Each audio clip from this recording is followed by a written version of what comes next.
Hi, I'm Brian Miller, and the year is 2030. And I am 63 years old. And boy, do I look great, by the way. But I wanted to show you in the year 2030 what our facility looks like now that you have went to a great sacrifice with the capital campaign, Vision 2030.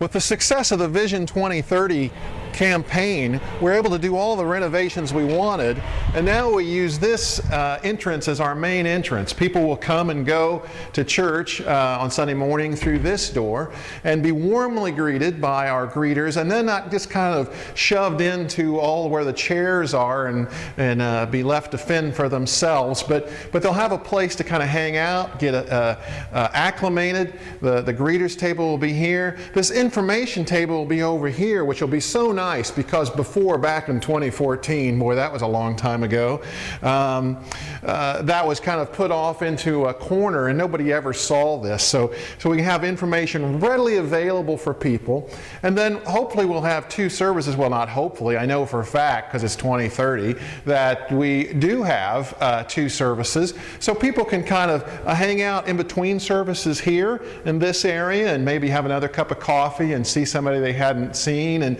not really crowd into our worship area, and that'll free up more area in the worship area for seating. And honestly, thank you so much because we love it. In our lobby area, we have the donuts and the coffee.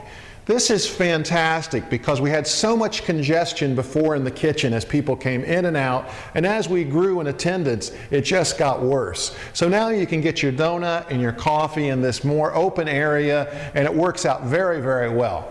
Over here, we now have a permanent check-in area for the nursery. People don't just come and go. They're not just kids in the nursery here and there or adults and you're not sure who's in there. The only people that go into the nursery are the children, and they have to check in with the worker here. It gets that real sense of security that people need to know that their child is safe. Now, let me take you into the worship area. Our worship area hasn't changed that much, but we've made a lot better use of the space. This whole area here was torn out after we made our renovations, so this is all wide open, and our sound booth and media table have moved as well. So this is all open to much more seating, and we can afford to have a lot more people here, which is great because we've really grown over the 16 years that we've been here. Interesting side note, I'm no longer the pastor of the crossover in 2030. I know some of you'd like me to be around forever, and I'm still here. I'm an associate pastor now. We have this young whippersnapper who's really just doing a fantastic job of leading the church, and I've been made the associate of the clones.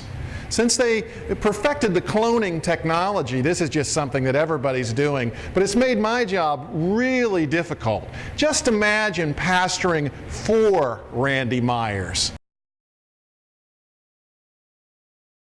Behind me is the kitchen, which has held up tremendous. You guys did a fantastic job preparing us for the future with that break room. It is just done very, very well. Now, where our kids area is behind this, and at first we built a hallway to take us back there, but now in 2030 we just use transporter technology and send them straight from the lobby back behind into the new kids area. But the new kids area is very big, maybe 30 by 40 feet, 30 by 50 feet, gives the kids plenty of room. They can be as loud as they want. They're not disturbing the worship time in the worship area. They can kind of run and play as they want. It also provides a great area for the youth on Sunday night when they come in and kind of have a place of their own. They just absolutely love it, and they thank you so much for the sacrifices you've made.